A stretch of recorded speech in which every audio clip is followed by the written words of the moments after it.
Ready to get scared again? Well, hopefully many of us will never encounter true evil in our lives, but that doesn't mean it's not out there. From shocking insights to FBI pals, in today's video we will be covering the top 10 disturbing confessions by evil people. Coming in at number 10. Look, for those of us in the acting industry, we know it's a tough cookie to crack. Getting an agent is great, but then getting seen by the right people and then finally getting cast, it's a heartbreaking yet addictive biz, but until today, I didn't know just how deadly it could be.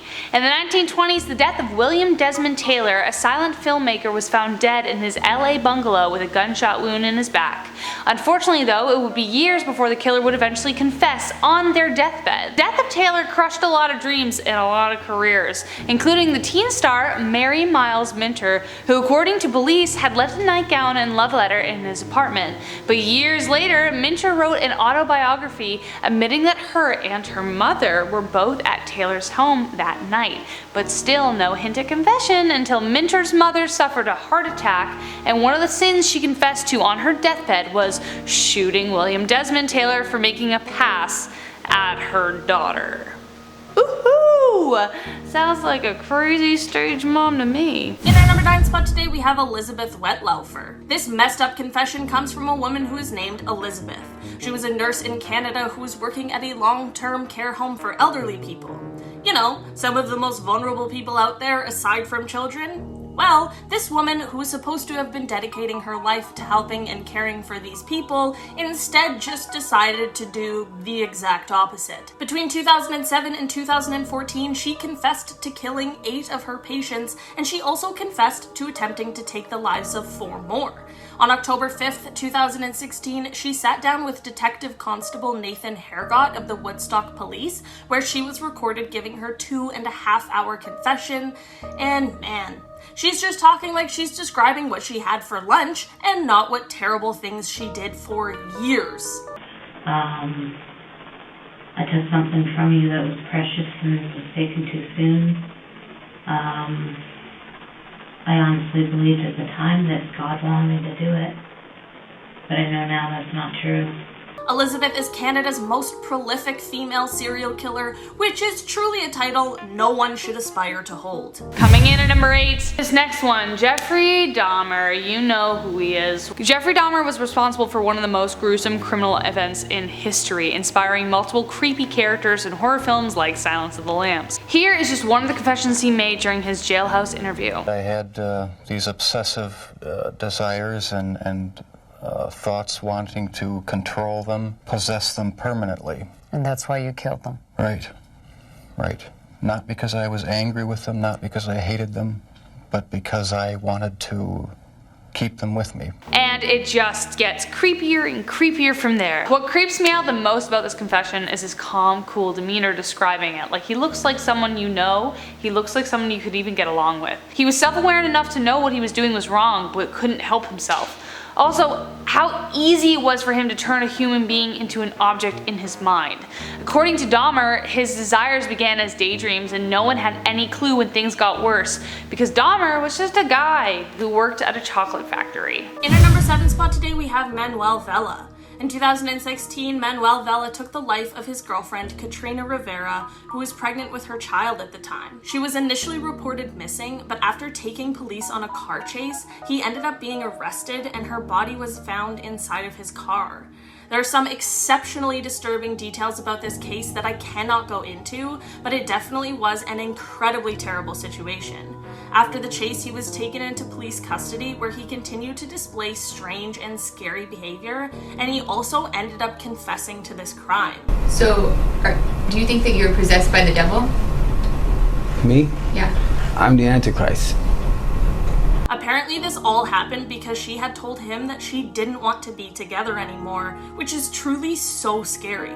It is abundantly clear that Manuel suffered from a multitude of mental health issues that clearly weren't being dealt with. Shortly after this terrible event, Manuel ended up taking his own life in his jail cell. Coming in at number 6, the fact that this guy relates the crimes he did to fulfilling a lifelong dream is just one of the chilling confessions of Bernard Giles. He was arrested in 1974 after claiming the lives of 5 women by the age of 21 in Titusville, Florida. According to Giles, he had a very pleasant upbringing and, unlike many serial killers, had a kind and normal life. But Bernard says that only he knew he had a dark desire as he got older. At the time of the attacks, he was also married and the father of a young daughter, though he says he doesn't put his family and his victims in the same category. He didn't want to know his victims' names simply because he saw them as objects and nothing more. In the interview with Morgan, he also goes on to say that 3 women saved their own lives because they started talking to him. By doing that, they became real, and because of that, he resisted the temptation. This was the same reason he didn't kill his wife, simply because he knew her. Bernard was just like everyone else, an electrician with a wife and a family. No one knew the monster that lied beneath until it was just too late. In our number 5 spot today, we have Dennis Rader. The BTK killer, whose real name is Dennis Rader, was one of the worst serial killers from 1974 to 1991. He left taunting letters for police and newspapers where he described his crimes. Well, this turned out to be his demise because after an over 10-year hiatus, his huge ego couldn't handle shutting up, so he began communicating with the media again in 2004. This subsequently helped the investigation and led to his arrest in 2005. At his trial, he decided to describe his crimes in detail, but made absolutely no apology for it. Not like an apology would help, but he certainly displayed quite a level of psychopathic behavior. There I realized that I didn't have a mask on or anything. They already could ID me, and made a decision to go ahead and put them down, I guess, or strangle them. He ended up being sentenced to 10 consecutive life sentences with a minimum of 175 years, but no sentencing could ever truly be long enough.